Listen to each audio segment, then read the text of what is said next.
तमाम तर पार्लियामेंटेरियंस एकजुट होकर ये बात कर रहे हैं कि बैन अल-अक़वामी पार्लियामेंटेरियंस, यूएस वाले, यूके वाले, मिलिट्री ट्रायल की बात की जा रही है कि खान साहब का मिलिट्री ट्रायल, कुछ ऐसी चहमगोइयाँ हैं कि शायद 27वीं आईनी तरमीम में जो 9 मई के हवाले से मामलात हैं वो और ज़्यादा इनको ये प्रॉब्लम में पड़ जाएंगे और मिलिट्री ट्रायल शायद हो सकता है इन तमाम लोगों का, इंक्लूडिंग खान साहब एज वेल।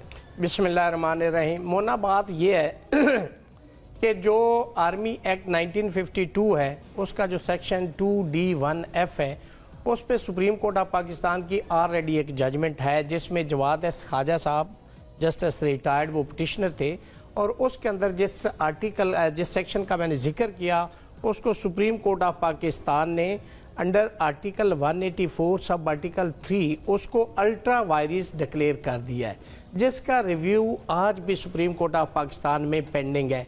लिहाजा एग्जिस्टिंग सिचुएशन के अंदर और एग्जिस्टिंग जो वो आर्मी एक्ट है उसके तहत तो सिविलियन का ट्रायल आर्मी कोर्ट में नहीं हो सकता। इसमें सुप्रीम कोर्ट ऑफ पाकिस्तान की जजमेंट आ गई। अब अगर बाय विर्चू ऑफ 27th अमेंडमेंट अगर हुकूमत जैसे हम भी सुन रहे हैं अगर ऐसा करती है तो मेरा ख्याल है कि शायद जो पार्लियामेंटेरियन है, जो जेन्युइन पार्लियामेंटेरियन है, वो कभी भी इस अमेंडमेंट को सपोर्ट नहीं करेंगे। जो डेमोक्रेटिक पॉलिटिकल पार्टी है वो कभी भी सपोर्ट नहीं करेगी, इसलिए कि इससे तो आप एक जो आपका जुडिशल सिस्टम है ये अपनी जगह पे सबूताज हो जाएगा।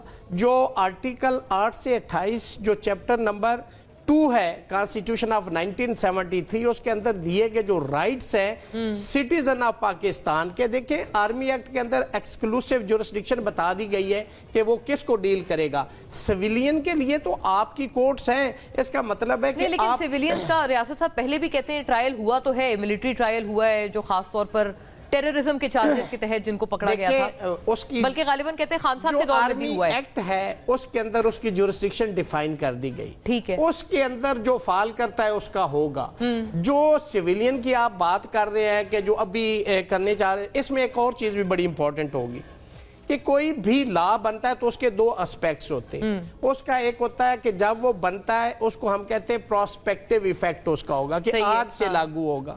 दूसरा उसका ये होता है कि इसका रिट्रोस्पेक्टिव इफेक्ट होगा कि क्या the cases which are pending before different courts क्या उस पे इसका इतलाक होगा। तो इस पे भी आगे फिर 2 बातें कि जो प्रोसीजरल लॉ है उसका तो रिट्रोस्पेक्टिव इफेक्ट हो सकता है, लेकिन जो सब्सटेंटिव लॉ होता है उसका रिट्रोस्पेक्टिव इफेक्ट नहीं होता। अगर आज अमेंडमेंट कर भी ले तो आई थिंक सो मेरी नाकस राय के मुताबिक उसका इतलाक इन केसेस पे नहीं हो सकता। अच्छा, रेट्रोस्पेक्टिवली नहीं हो सकता, ठीक है।